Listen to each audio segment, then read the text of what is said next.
Hablaremos hoy de la sección áurea. ¿Qué demonios es la sección áurea? Se preguntarán en la última fila. Y yo también me lo preguntaré. Si hay un asunto sobre el cual no es sencillo ponerse de acuerdo, es el asunto de la belleza.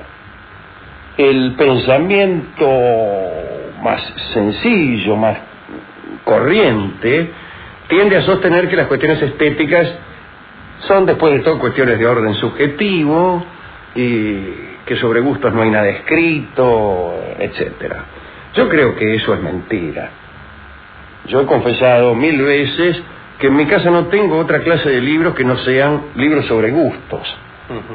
Se ha escrito sobre gustos más que sobre ninguna otra cosa, y acaso es sobre lo único que se escribe, sobre gustos.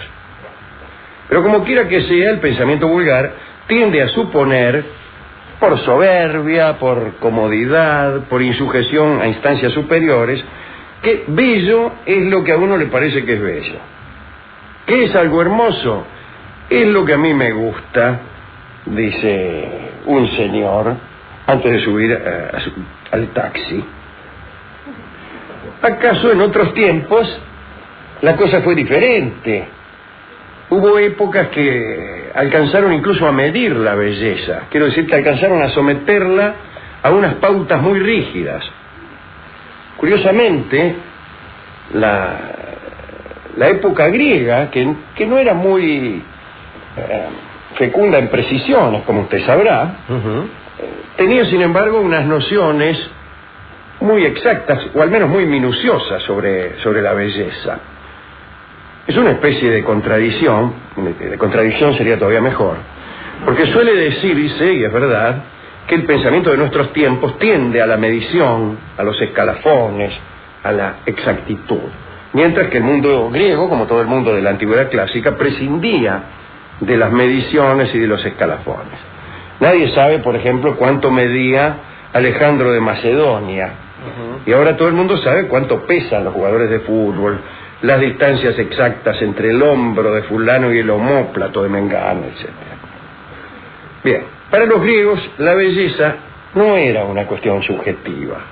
Tenían una idea de la belleza que involucraba incluso nociones geométricas. Esto puede verse en las estatuas de los dioses o de los héroes clásicos. Pero ¿qué hay de divino en las proporciones de estas estatuas y de estos templos?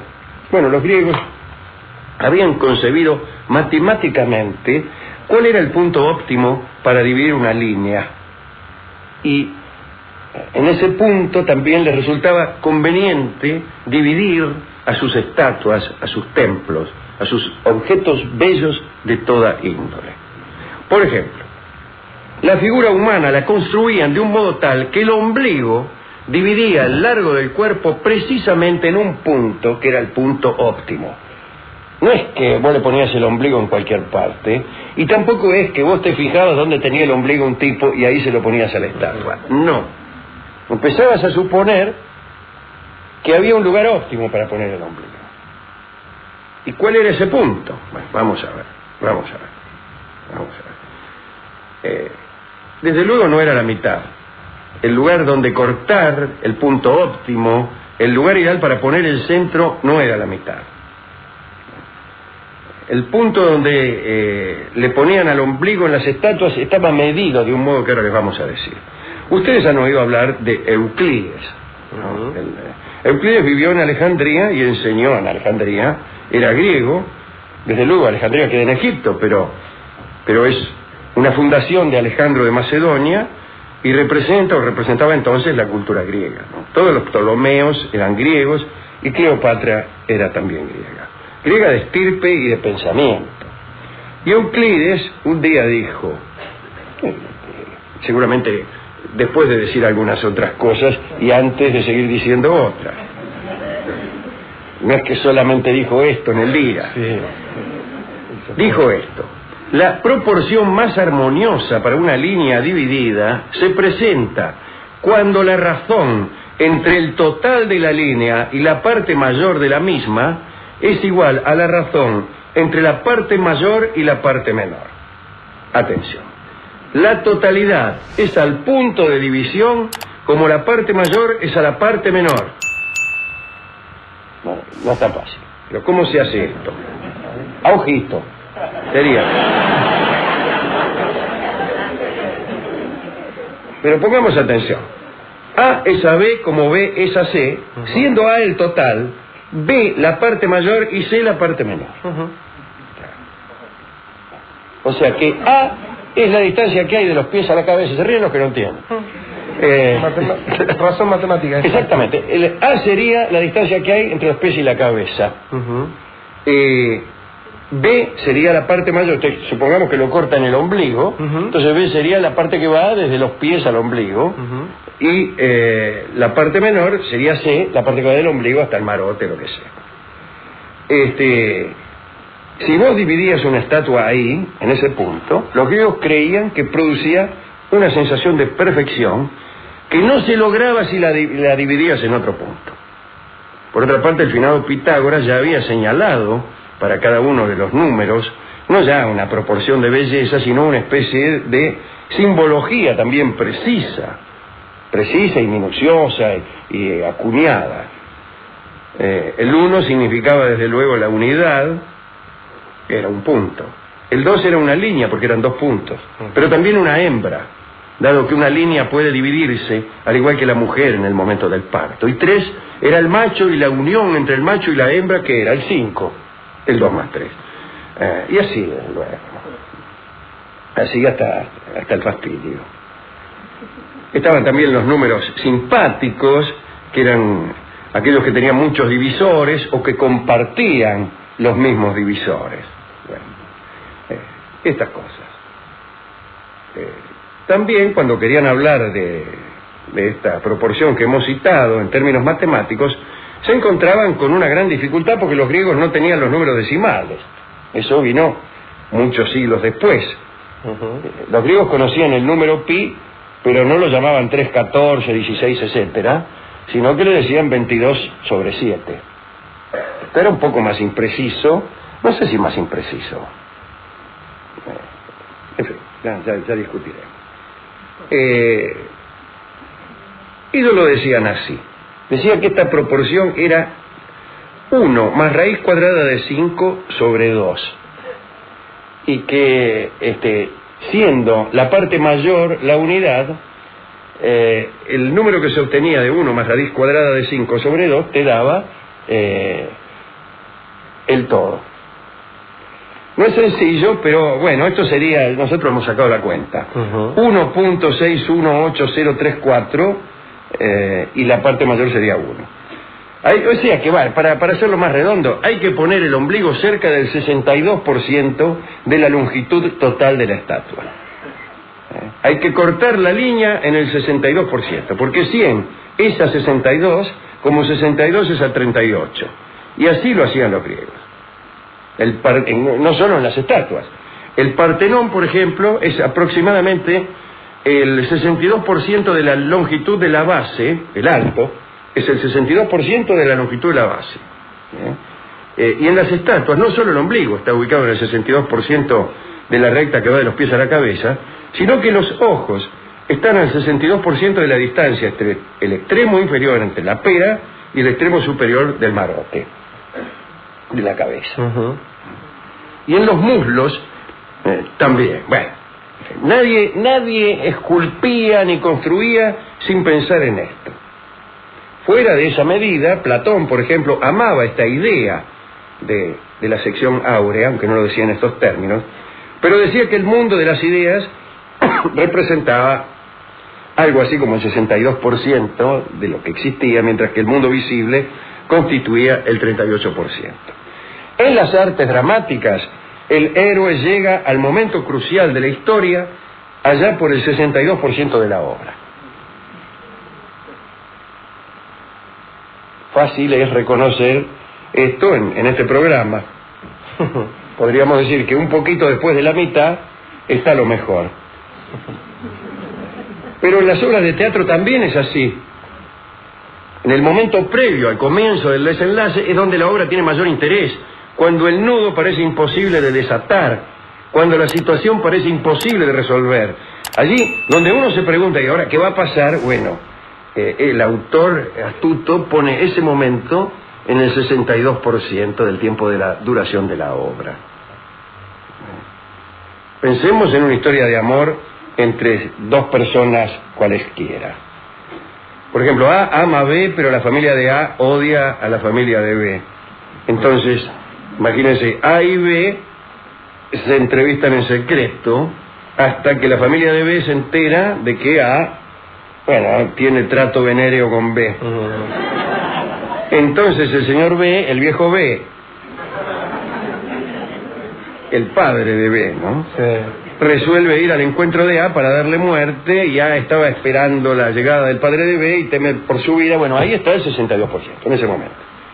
Ahí no sabemos qué va a pasar. Después lo demás ya es el principio del fin.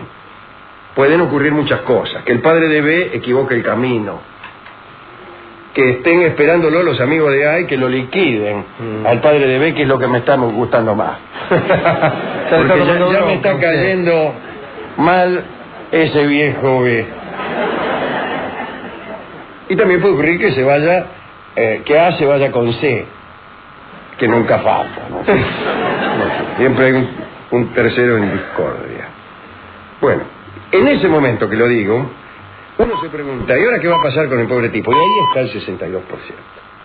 Salvo en las novelas de la televisión, en donde no es posible establecer un momento como este, porque no hay momentos como este.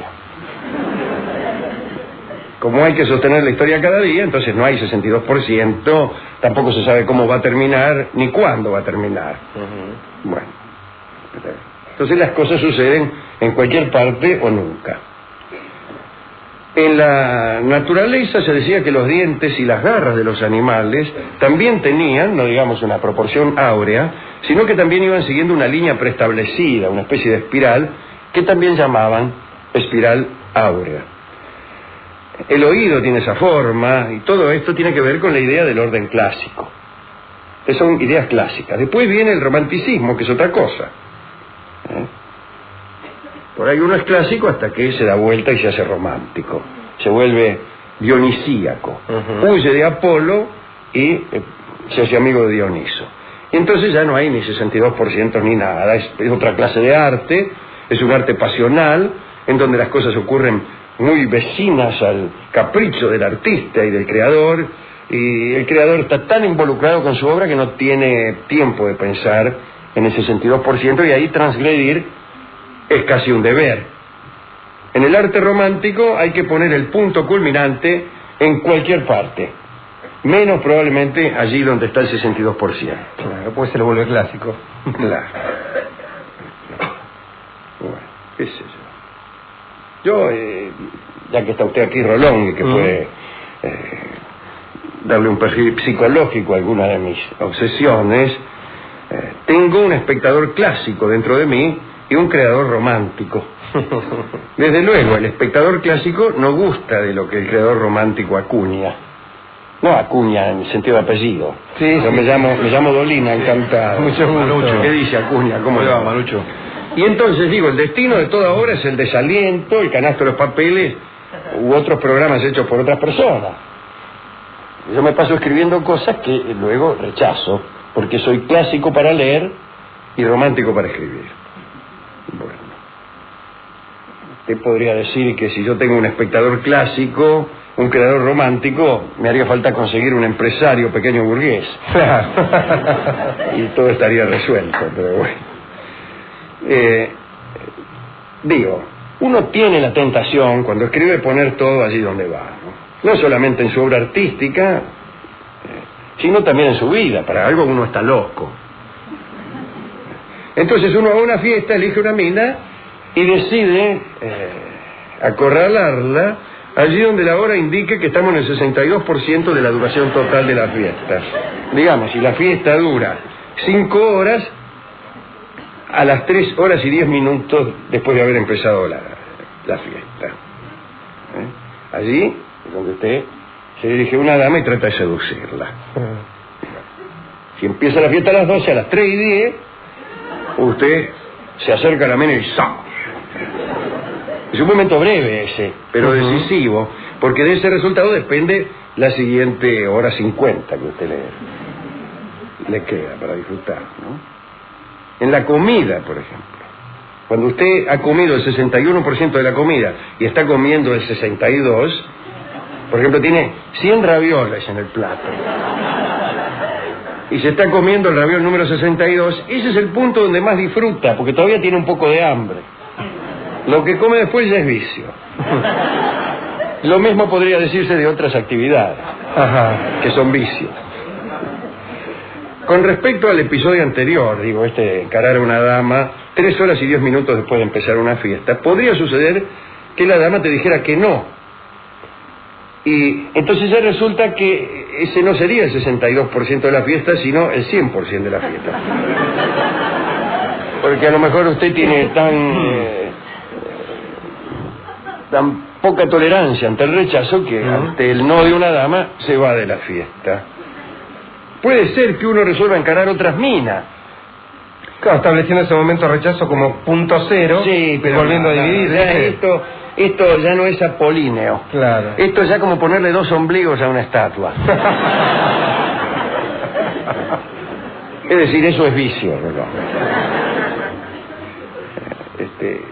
Acá el amigo Gabriel Rolón ha dicho que él ha tenido por idea intimar, por ejemplo, solo con el 62% de las mujeres que conoce, dejar libre el 38% de la cama cuando se acuesta con alguien, llenar su taza con el 62% de café y 38% de leche,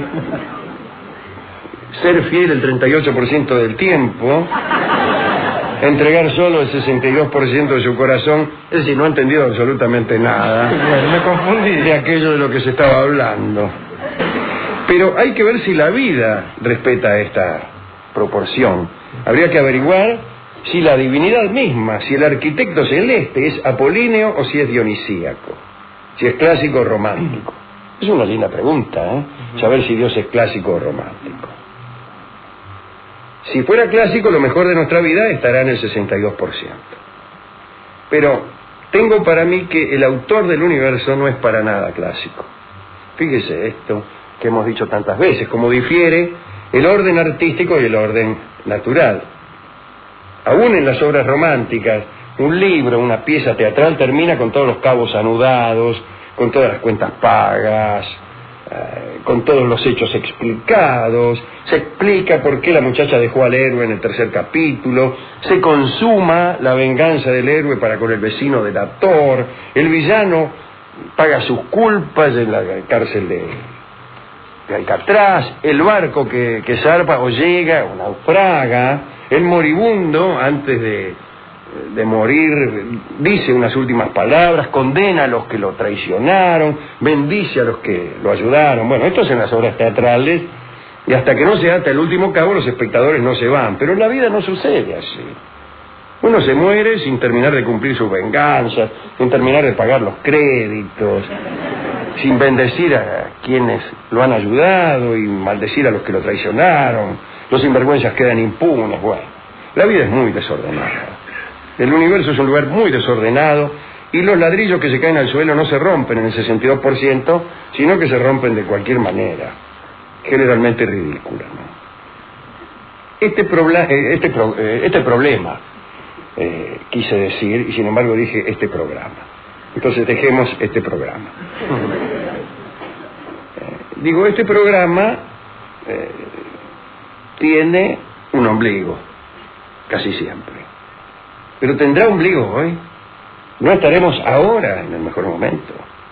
Y más todavía, ¿no es preferible no saber cuál es el mejor momento de una fiesta, de un programa, de una vida? Porque si sabemos que el mejor momento está en el 62% del tiempo, y únicamente allí, todos los otros momentos nos antojarán baladíes, mero apronte y recuerdo de ese punto, de ese instante. Así que, no sé, si tenemos la sospecha de que ahora mismo podemos estar en el mejor momento del programa, del ciclo y de la vida, podemos darle a cada momento que vivimos el carácter de ombligo. A mí me parece que eso es lo mejor. Ponerse ombligos en todo el cuerpo. ombligos como lunares, y vivir todos los momentos como si fueran el ápice vertiginoso de nuestra felicidad. ¿A quién quiere dedicar esta charla acerca de la proporción áurea? A todos aquellos que, independientemente, Alejandro, de su postura clásica, romántica o por qué no barroca, se han detenido a pensar y a buscar la belleza. ¿Sí? En ese sentido, digamos, a nosotros que nos gusta tanto la música y recorriendo este amplio espectro, al amigo Bach, al amigo Mozart y al amigo Chopin, que han sido, por no nombrar a Debussy, que ha venido un poco más adelante todavía, a seguir buscando un orden y una belleza. Y bien, y yo prefiero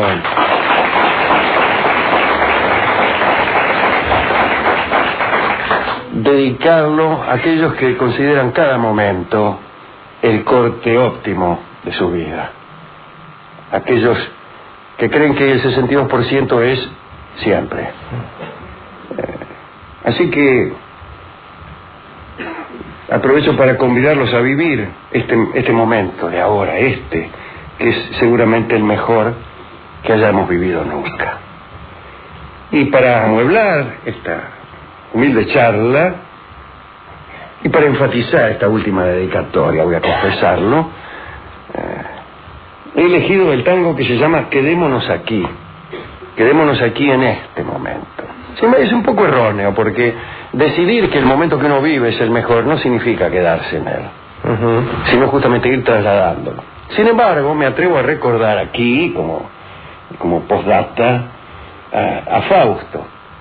El pacto de Fausto consistía en que el diablo ganaba si Fausto encontraba un momento de su vida tal del cual le fuera imposible salir, del cual no quisiera salir, del cual no pudiera egresar porque todo otro momento parecería peor.